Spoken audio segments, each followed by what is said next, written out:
Hi hello నమస్తే. బీహార్లో జరుగుతున్న బైపోల్స్లో షాక్ ఇచ్చిన ప్రశాంత్ కిషోర్.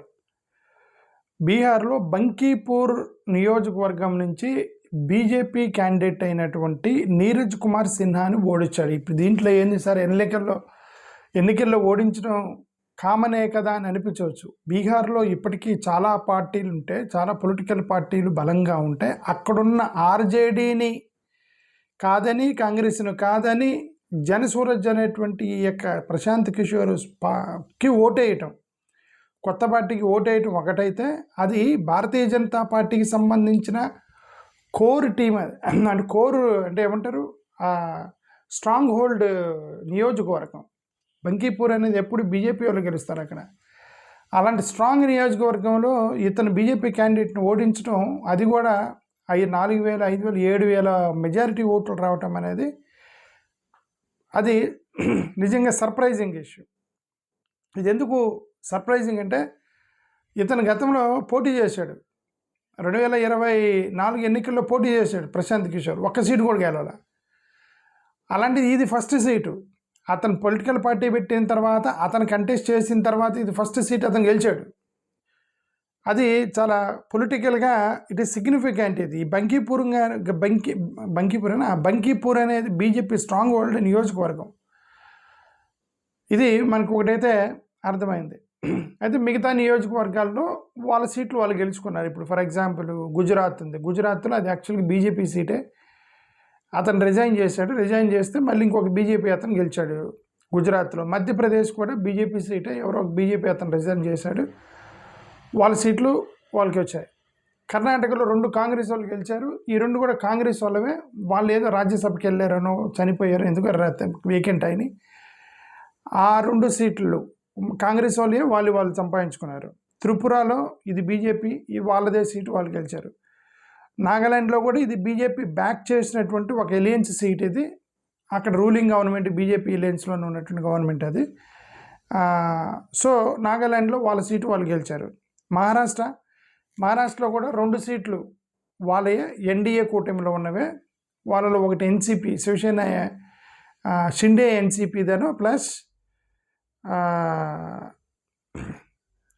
నాట్ శివసేన, ఏమంటారు, ఈయన చనిపోయాడు కదా, అజిత్ పవార్ సీటు వాళ్ళే గెలిచారు. ఎన్సీపీ అజిత్ పవార్ వాళ్ళ టీం గెలిచారు. ఒకటి బీజేపీ సీటు వాళ్ళకి వచ్చింది. సో ఇది యాక్చువల్గా ఇప్పుడు వరకు ఉన్నటువంటి సమాచారం. ఇది ఓవరాల్గా చూస్తే బీజేపీ వాళ్ళు గుజరాత్, త్రిపుర, నాగాలాండ్, మహారాష్ట్ర, డెల్టాలో వాళ్ళు గెలిచారు. వాళ్ళ సీట్లు వాళ్ళు గెలిచారు. కాంగ్రెస్ వాళ్ళు 2 వాళ్ళ సీట్లు వాళ్ళు గెలిచారు. జనసూరజ్ ఒకటి షాక్ ఇచ్చింది, ఇప్పుడు బీజేపీ సీట్ని గెలిచాడు. అందుకని సిగ్నిఫికెంట్ అది. ప్రశాంత్ కిషోర్ విన్ అనేది ఇప్పుడు సిగ్నిఫికెంట్ ఎందుకైందంటే, మిగతా అన్ని వాళ్ళ సీట్లు వాళ్ళు గెలిస్తే ఒక్క సీటు ఖాళీ అయిన బీజేపీ సీట్ని ఓడించాడు ఇతను.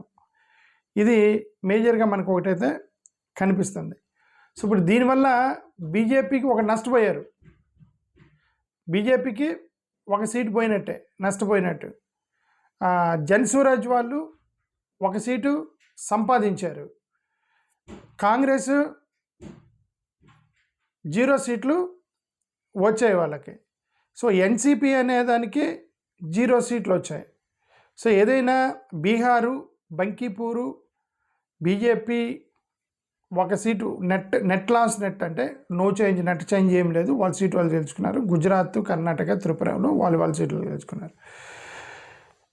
అయితే యాక్చువల్గా తమిళనాడులో రావాలి, యాక్చువల్గా బైపోల్స్ రావాలి. 5 సీట్లు ఖాళీ ఉన్న తమిళనాడు. ఈ తమిళనాడు బైపోల్కి సంబంధించిన 5 సీట్లు ఏవైతే ఉన్నాయో, అక్కడ ఎవరో కోర్టుకి వెళ్ళారు. కోర్టుకి వెళ్ళి మేము ఇక్కడ ఇవి ఇన్వాలిడ్, బైపోల్కి వెళ్ళటానికి లేదని కోర్టుకి వెళ్తే 5 ఆగిపోయినాయి. లేదంటే మేబీ స్టాలిన్ కంప్లీట్ చేసాడేమో.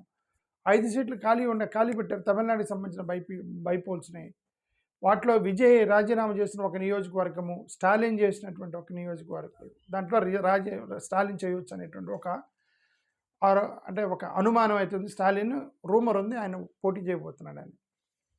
ఈ ఓవరాల్గా మనం చూస్తే నాకు ఒకటి అర్థమైంది ఏంటంటే, బైపోల్ ఎన్నికల్లో బీజేపీ వాళ్ళు ఓడిపోతున్నారు, మెయిన్ ఎన్నికల్లో బీజేపీ వాళ్ళు గెలుస్తున్నారు ఎందుకు అనేది ఇక్కడే కదా అందరికీ డౌట్ వస్తుంది.